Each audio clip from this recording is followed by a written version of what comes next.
मेरे दोस्त, सुसाइड ही एकमात्र विकल्प है आपकी ज़िंदगी में।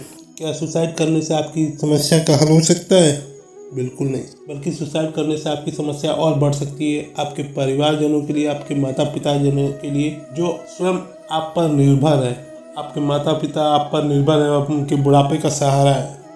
और जिस तरह आपकी माँ ने आपको पेट में 9 महीने पेट में रख कर इतनी पीड़ा सहकर आपको जन्म दिया, और आपके पापा ने, मम्मी ने, दोनों ने मिलकर आपको पाल पोस कर बड़ा किया और आपको इस काबिल बनाया कि आप सुसाइड कर लें। नहीं, आपको कुछ करके उनके लिए बुढ़ापे का सहारा बनना है। वही परिवार जो आपका विकसित होता है, जैसे कि आपकी वाइफ आपका परिवार बनता है, और आप उन परिवार के लिए मेहनत कीजिए। आपका वही परिवार आप पर निर्भर है। आप ही उनकी पूंजी है, खिलाएंगे पिलाएंगे, आपको ही सब करना है। लेकिन हाँ, अगर ज़िंदगी में जीना है तो जीने के लिए तो लाइफ में कठिनाइयाँ हैं, हर पड़ाव पे कठिनाइयाँ मिलेगी, लेकिन उसका हल मिलेगा, उसका निष्कर्ष जरूर मिलेगा। कुछ लोगों को समय पर उसका हल मिल जाता है, कुछ लोगों को थोड़ा देर से मिलता है भले ही, लेकिन मिल जाता है। और आपके जीवन के पड़ाव में कई अंतराल आते हैं, उतार चढ़ाव आते हैं। आपका भी समय आएगा, ऐसी बात नहीं है। और आपको भगवान ने इतना दिया है कि आप खा पी सकते हैं, आपके पास कई तरीके का काम कर सकते हैं, आप कई तरीके का बिजनेस करके पैसा कमा सकते हैं, नौकरी करके पैसा कमा सकते हैं। उन लोगों को देखिए जो विकलांग है और रिक्शा चलाकर मजदूरी करते हैं, और रोड के किनारे पर और मंदिर के बगल में भीख मांगते हैं। उन लोगों का 2-2 दिन 3-3 दिन पर उनको खाना मिलता है। क्या आपकी कठिन परेशानियाँ उनसे ज़्यादा है? नहीं ना, आपकी परेशानी तो कम है। वही चीज़ मैं आपको बताना चाह रहा हूँ। जो सुसाइड का आपने मन बनाया है, उसको त्याग कर नए सिरे से अपना काम शुरू कीजिए। अंग्रेजी में कहावत कही गई है, a journey of 1000 mile it began with first step. जब तक आप अपना पहला कदम नहीं बढ़ाएंगे तो आप वो सक्सेस नहीं पा पाएंगे जो मीलों दूरी पर आपका पड़ा हुआ है, जिसका एम और टारगेट बना के रखेंगे। तो इसी मकसद को लेकर मैं एक कहानी प्रस्तुत कर रहा हूँ जो कि आपको मोटिवेट करेगी। बट ये मोटिवेशन आपको 70 to 75% वर्क करेगा। मेरी तरफ से 25 to 30% आपको वर्क करना है, उस पर वर्कआउट करना है। आप सब काम करेंगे, सक्सेस हो जाएंगे और इस डिप्रेशन से बाहर आ जाएंगे। तो ये मैं कहानी बताने जा रहा हूँ, कैसे एक मिडिल क्लास में जन्मा बंदा डिप्रेशन में आकर डिप्रेशन से बाहर निकला। सुसाइड करने से पहले ही उसको सॉल्यूशन मिला और उससे बाहर निकला। तो ये कहानी इस बेस पर बनी है कि कैसे एक बंदा है जो मिडिल क्लास में जन्म लिया और उसने कितने स्ट्रगल किए, कितने डिप्रेशन में आके कितने प्रेशर लेके अपने आप को डिप्रेशन में डाला, डिप्रेशन में जाके सुसाइड करने जा रहा था। तो उस डिप्रेशन से किस तरीके से सक्सेस पाके एक नॉर्मल इंसान बन पाए, तो ये कहानी मैं प्रस्तुत कर रहा हूँ। वैसे तो आमतौर पे आपने समाचार अखबारों में सुसाइड की न्यूज़ भरी पड़ी है, तो इस सब को छोड़कर ये कहानी एक अलग उम्मीद जगाती है आपके जीवन को सुधारने के लिए, ना कि उम्मीद तोड़ती है। ये कहानी हताशा को हराने की है, जीवितता को बढ़ाने की है और संघर्ष में साहस के साथ आगे बढ़ने की है। निराशा को नकारने की है, ज़िंदगी को फिर से गले लगाने की है।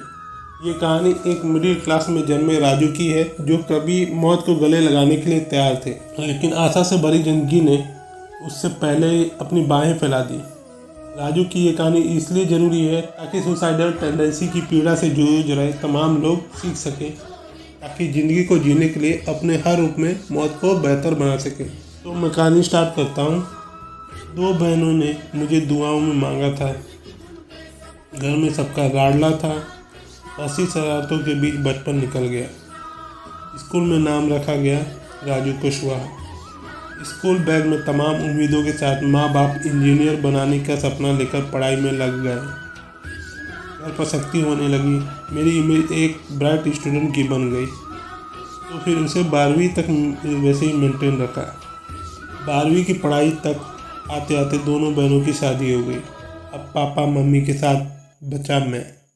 मम्मी डायबिटीज के कारण बीमार रहती थी और वही पापा की पोस्टिंग श्री गौतम बुद्ध नगर में तहसीलदार के तौर पर थी। 12वीं के बाद मेरी लाइफ में एक यू टर्न आया जब मैंने घर वालों को बताया कि मुझे इंजीनियर नहीं रेडियो कमेंटेटर बनना है। ये शौक़ मुझे स्कूल लाइफ में ही लग गया था। मम्मी पापा के चेहरे पर 12 बज गए, लेकिन बेटा जिद पर बैठा था तो कौन मना करे। मैंने लखनऊ में रेडियो का कोर्स ज्वाइन कर लिया। कोर्स ज्वाइन करने के बाद घर में काफ़ी डांटा गया, एक तरह से घर से बाहर निकाल दिया गया। पापा ने तो पूरी 6 महीने बात नहीं की।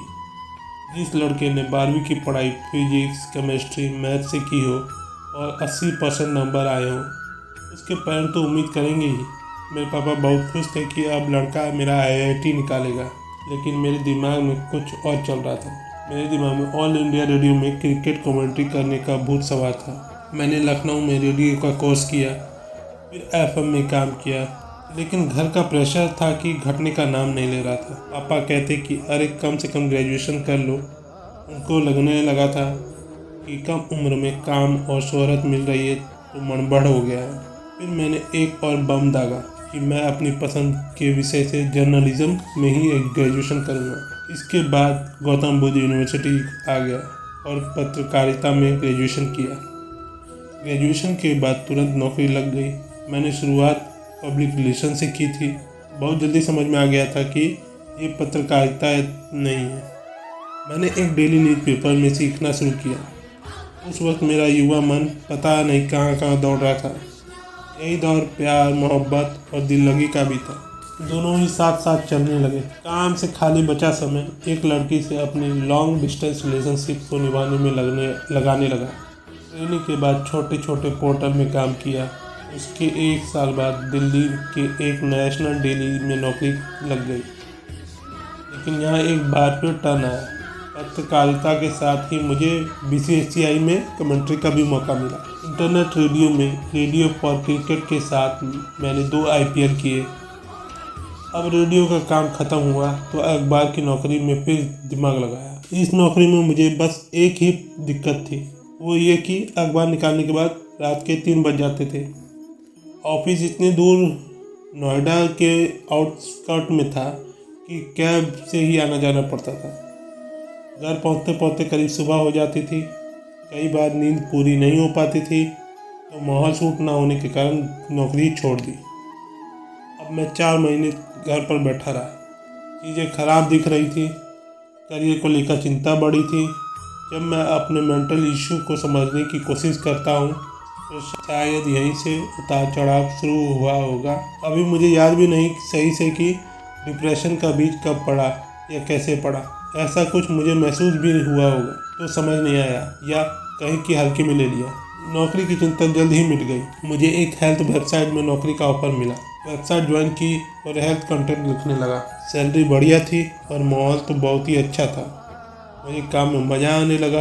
फिर यहाँ भी कुछ ऑफिशियल सिस्टम चेंज हुआ। इस चेंज में मेरी जिम्मेदारियाँ बदल दी गई। मेरा लेखन से दूर दूर का रिश्ता नहीं था। बोर होने लगा तो छुट्टी लेकर घर आया। बहुत सोचा विचारा और यहाँ से भी रिजाइन कर दिया।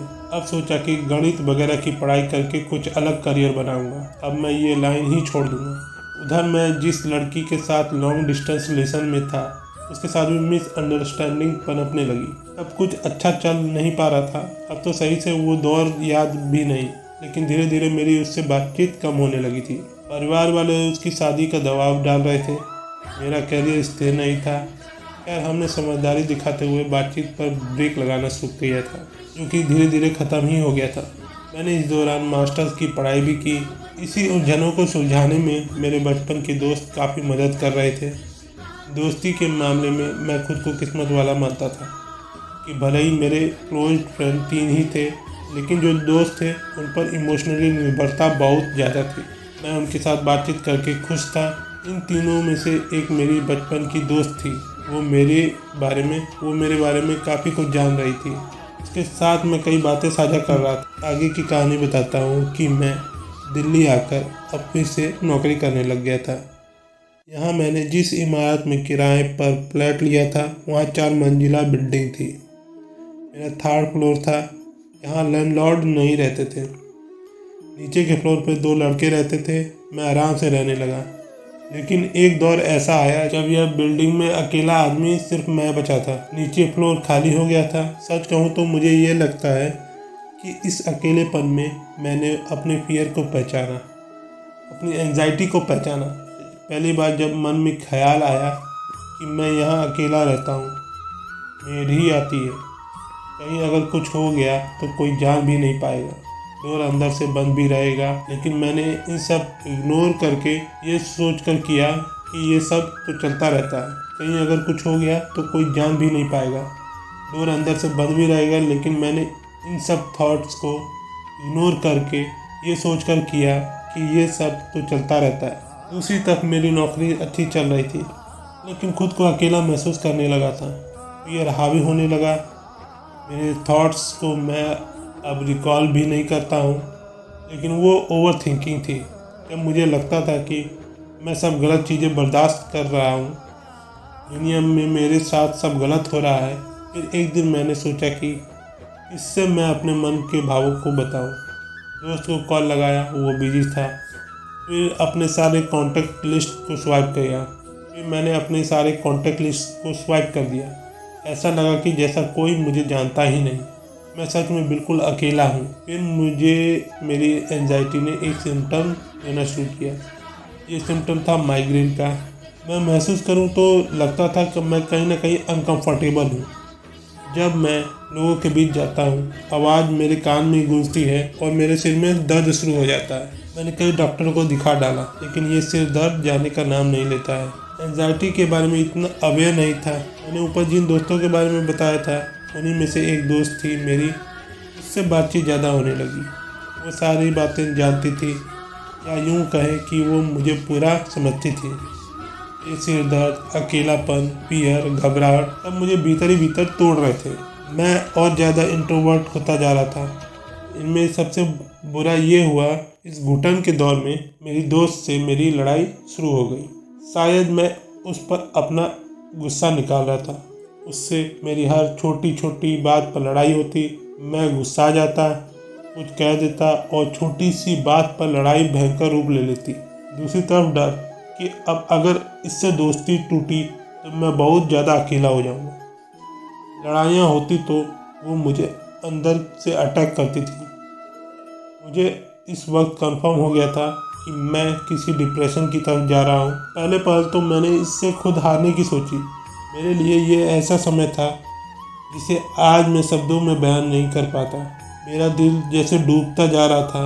हर दिन मेरा दिमाग मुझसे बगावत को तैयार बैठा था। दोनों ही मेरे कमांड अक्सर ठुकरा देते थे। मेरा बस हर वक्त रोने का मन करता था। घबराहट बहुत तेज थी और लगता था कि मेरा दिमाग जैसे फट जाएगा। मैं फुट फुट कर रोता भी। घबराहट मुझे तोड़ना शुरू कर देती। जब ये लक्षण बहुत ज़्यादा होने लगे तो मैं पहले लखनऊ फिर अपने गांव आ गया। और गांव का शांत माहौल, मिलनसार लोग, परिवार की भीड़ सब था। बस मेरे दिल को सुकून नहीं था। कई बार तो यह हताशा इस कदर हावी होती कि लगता था कि सब तोड़ फोड़ दूँ, जला दूँ। कई बार एंजाइटी होने पर दौड़ने लगता कि शायद कुछ निजात मिले। जब आप अपनी मेंटल हेल्थ संबंधित परेशानी किसी के साथ शेयर करते हैं तो सबसे पहले आपको सीख मिलती है कि क्या यार, जाओ कहीं घूम कर आओ, सब ठीक हो जाएगा। मोटिवेशनल वीडियो सुनो। यहाँ मैं अब अपने ये अनुभव भी ज़रूर बताऊँगा। वह ऐसा कि मैंने भी अपने दोस्तों की बात की, बताया तो घूम कर आने की नसीहत मिली। मैंने सोचा कि चलो दिल्ली ही चला जाऊँ। दिल्ली आकर यहाँ वहाँ सब जगह घूमा। एक बार मसूरी भी गया, लेकिन नतीजा ढाक के 3 पात, मतलब कुछ नहीं। फिर मैं यहाँ अपने एक दोस्त से मिला जो मेरे साथ पढ़ चुका था। मैंने उससे कहा कि यार मुझे किसी डॉक्टर से मिलवाओ। तो उसने बेहद दोस्ताना अंदाज में कहा कि छोड़ो भी चिंता, बस थोड़ी दारू पी लो, सब ठीक हो जाएगा।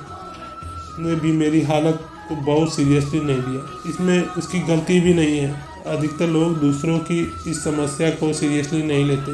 इस तरह मेरी डॉक्टर से मुलाकात नहीं हो पाई। दूसरा, साइकियाट्रिस्ट से मिलने का एक अलग टैबू होता है। लोग पागल समझेंगे, घर वाले क्या सोचेंगे, दवाएं नींद वाली होती हैं, आदि आदि। दोस्त के यहाँ से लौटकर मैं रात को जब बेड पर था तभी मेरे साथ बहुत अजीब होने लगा। मेरी एंजाइटी इतनी बढ़ी, मैं शराब न पीने की वो सारी सीखें भूल गया जो मेरे पिता ने मुझ पर बचपन में दी थी। मैंने अपने दोस्त से कहा कि मैं आ रहा हूँ, मुझे थोड़ी सी शराब ही पिला दो, मैं कुछ देर नॉर्मल रहना चाहता हूँ। उसके घर जाते रास्ते भर सोच रहा था कि मैं शराब पीने वालों से कितनी नफरत करता हूँ, लेकिन फिर भी मैंने दोस्त के घर जाकर पहली बार शराब भी पी ली। 2 पैग पिए और वापस आ गया। इससे मुझे कोई फ़ायदा नहीं हुआ, उल्टा दूसरे दिन एंजाइटी डबल हो गई। यहाँ से मैं वापस घर लौट आया। ये मेरे डिप्रेशन की जर्नी थी जिसने मुझे एक अजीब इंसान बना दिया था। मुझे खुद पर ही कई बार दया आती थी। हमेशा दूसरों को हंसाने वाला खुश मिजाज लड़का क्या हो गया था।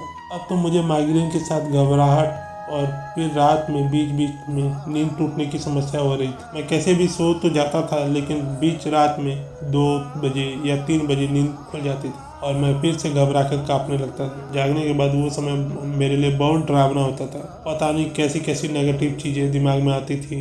घर की बनावट ऐसी है कि नीचे 2 रूम हैं और मम्मी पापा ऊपर रहते हैं और मैं नीचे रूम में रहता था। अब रात में 2 बजे दिमाग में पता नहीं कैसे कैसे ख्याल आते हैं। वो खतरनाक लेवल के नेगेटिव ख्याल आते हैं और नींद कहीं दूर भाग जाती है। मुझे अपने भीतर के उस दौर के राजू के बारे में सोचकर बुरा लगता है जो नींद से डरने लगा था।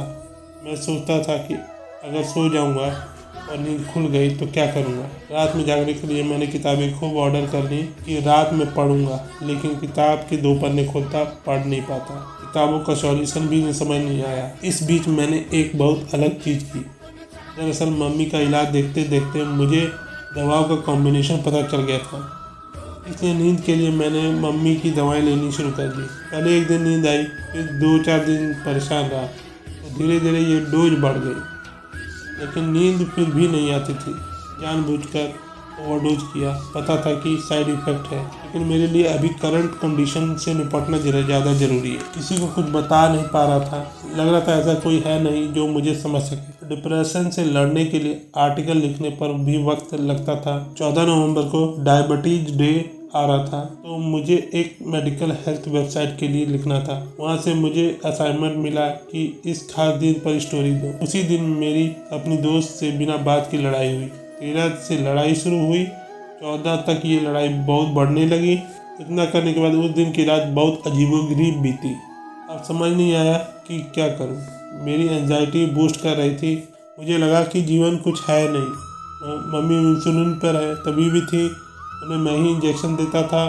उन्हें इंजेक्शन दिया, फिर खाना देकर खुद खाना अपने रूम में लेकर आ गया, जबकि पहले साथ खाता था। अब रात को 10 बज गए, खाने की इच्छा नहीं थी। फिर यही ख्याल आया कि अब बस कुछ इच्छा नहीं बची, आज ख़त्म कर लूँगा सब। पता नहीं ये सब क्या था। मैं इतना डर गया था, चेतना थी। मुझे उस टाइम अभी भी याद आ रहा है कि मैं कैसे सोच रहा था। मैं सोच रहा था कि कुछ कर लेता हूँ, मम्मी पापा का क्या होगा। मैं हेल्थ पर लिखता रहा हूँ, लोग क्या सोचेंगे कि दूसरों को हेल्दी रहना सिखा रहा है और खुद ही कुछ कर नहीं पाया। अगर आज मर गया तो कल को लोग कैसी कैसी बात करेंगे। माता पिता से पुलिस तहकीकात करेगी, वो अकेले हो जाएंगे।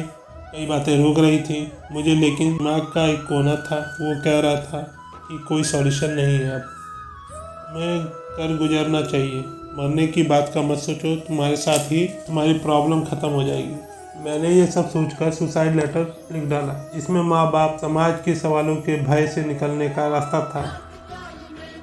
मैंने सब लिखा, क्यों मैं ऐसा कर रहा हूँ, किसी को मेरे जाने के बाद परेशान ना किया जाए, ऐसी तमाम बातें लिखी। फिर वो पढ़ कर रोया, खूब पढ़ा, खूब रोया, खूब पढ़ा, खूब रोया, फूट फूट कर रोया।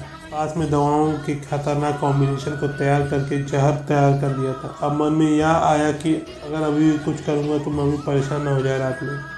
इसलिए सुबह 4 बजे का अलार्म लगाकर आत्महत्या करने का पूरा प्लान तैयार कर लिया। इससे पहले मैं कुछ घंटे मन को शांत रखना चाहता था, इसलिए नींद की दवा ओवरडोज में खा ली। ये दवा इतनी ज़्यादा थी कि इसने मुझे सुला दिया। सुबह 4 बजे का अलार्म बजा और फिर ये बजता ही रहा, मुझे सुना ही नहीं दिया। मैं सोता ही रहा। मेरी सुबह 11 बजे नींद खुली। मैं खुद को थोड़ा हल्का महसूस कर रहा था, लेकिन वो रात मेरे मन में एक डरावना सपना बनकर बैठ गई। मैंने सुबह उठते ही सोचा कि नहीं, मुझे सुसाइड नहीं करना। मैं बुरी तरह डर गया था। मैंने अब रात में सोने से पहले डबल डोज दवाएं लेनी शुरू की। अब एंजाइटी के साथ गिल्ट वाली भावना उभर गई थी। मुझे समझ आ रहा था कि मैं डिप्रेशन में हूँ और अब इसका कोई सॉल्यूशन नहीं है, लेकिन अब मुझे समझ आ गया है कि ना मैं खुद, ना घूमना फिरना, ना शराब, ना मोटिवेशनल स्पीकर और ना ही ओवरडोज दवाएं, किसी से कुछ नहीं होगा। अब मुझे हेल्प की ज़रूरत है। मैंने फ़ोन के जरिए बनारस के मनोचिकित्सक दिनेश शुक्ला, जिनका मैं इंटरव्यू ले चुका था, उनसे बात की और उनको अपनी प्रॉब्लम बताई। उससे बात करते हुए भी मुझे लग रहा था कि ये क्या सोचेंगे, लेकिन ऐसा कुछ नहीं था। डॉक्टर ने इसे मेंटल हेल्थ इमरजेंसी कहा। उन्होंने सबसे पहले मेरी ऑनलाइन काउंसलिंग की। फिर मैं मनोवैज्ञानिक डॉक्टर निधि से मिला। डॉक्टर दिनेश शुक्ला की सलाह पर दवाओं और डिसऑर्डर की स्वीकार्यता बढ़ाने के उद्देश्य से मैंने दूसरे साइकियाट्रिस्ट को भी दिखाया। उसके बाद डॉक्टर दिनेश शुक्ला ने सेकंड ओपिनियन भी लिया। अब मेरी दवाएं और काउंसलिंग शुरू हो चुकी थी। कॉग्निटिव बिहेवियरल थेरेपी से भी मैं बहुत कुछ सीख रहा था। समय बीतते बीतते बहुत कुछ बदलने लगा। लोगों से मिलना जुलना नॉर्मल हो गया। मुझे अब नींद आने लगी थी। लाइफ स्टाइल से लेकर सोचने के ढंग में करेक्शन कर रहा था। जैसे मुझे डॉक्टर निधि ने बताया था कि अपने आधे रूम को जिम बना लो, जब भी नींद खुले आप एक्सरसाइज कीजिए, उस वक्त एनर्जी अच्छी रहती है। मैं ऐसा ही करता था। खूब सारे डम्बल्स मंगा लिए। नवंबर से शुरू डॉक्टर दिनेश शुक्ला की प्रिस्क्रिप्शन दवाओं का जनवरी में असर दिखने लगा। मार्च में होली आते आते बहुत कंट्रोल हो गया था। अपने मन में जीवन पर्याप्त दवाएं चलाने की बात की जगह मुझे पता चल चुका था कि असल में ये दवाएं जीवन रक्षक होती हैं। इन पर इतना सोचना नहीं चाहिए। इन दवाओं को डॉक्टर शुरू करते हैं तो डॉक्टर ही इन्हें धीरे धीरे कम करके आपको बाहर भी निकालते हैं। आज 3 साल बाद मैं यह कह सकता हूँ कि आज मैं बिल्कुल फिट हूँ। मेरे बारे में पढ़ते हुए कोई भी सोच सकता है कि ऐसे तो बहुत से लोग बाहर आए हैं, पर राजू ही क्यों? सहानुभूति और कोई वजह है नहीं। मेरा प्रेरणा का स्रोत विराट कोहली जी हैं। इन्होंने अपनी बात रखी बिना ये सोचे कि उन्हें कोई जज करेगा। तभी मुझे लगा कि मुझे भी अपनी कहानी बतानी चाहिए। एंजाइटी, डिप्रेशन और सुसाइडल थॉट्स आने के पीछे हालात को दोषी नहीं दे सकते हैं। इंसान मानसिक रूप से स्वस्थ हो तो वो हर हालत में लड़ सकता है, लेकिन अगर मेंटल हेल्थ की समस्या हो तो उसे हालात ही प्रॉब्लम लगते हैं। मैं ये सब इसलिए बता रहा हूँ, इस समस्या को जल्दी पहचान लेते हैं तो डॉक्टर से जल्दी मिल लीजिए। ऐसे मामलों में आमतौर पर लोग डॉक्टर से मिलने के लिए लेट कर देते हैं और इसके बाद और दवाओं के मामलों पर भी डॉक्टर पर भरोसा जताना जरूरी है। मैं अपने आप को प्रिविलेज मानता हूँ कि मैं इस दौर से गुजरा, किस तरीके से मैं अपने डिप्रेशन को हरा करके अपनी ज़िंदगी में वापस लौटा हूँ और खुशहाल से ज़िंदगी जी रहा हूँ। तो दोस्तों, वीडियो पसंद आई हो तो लाइक, सब्सक्राइब, शेयर, कमेंट जरूर कीजिएगा। मिलते हैं अगले वीडियो में। धन्यवाद।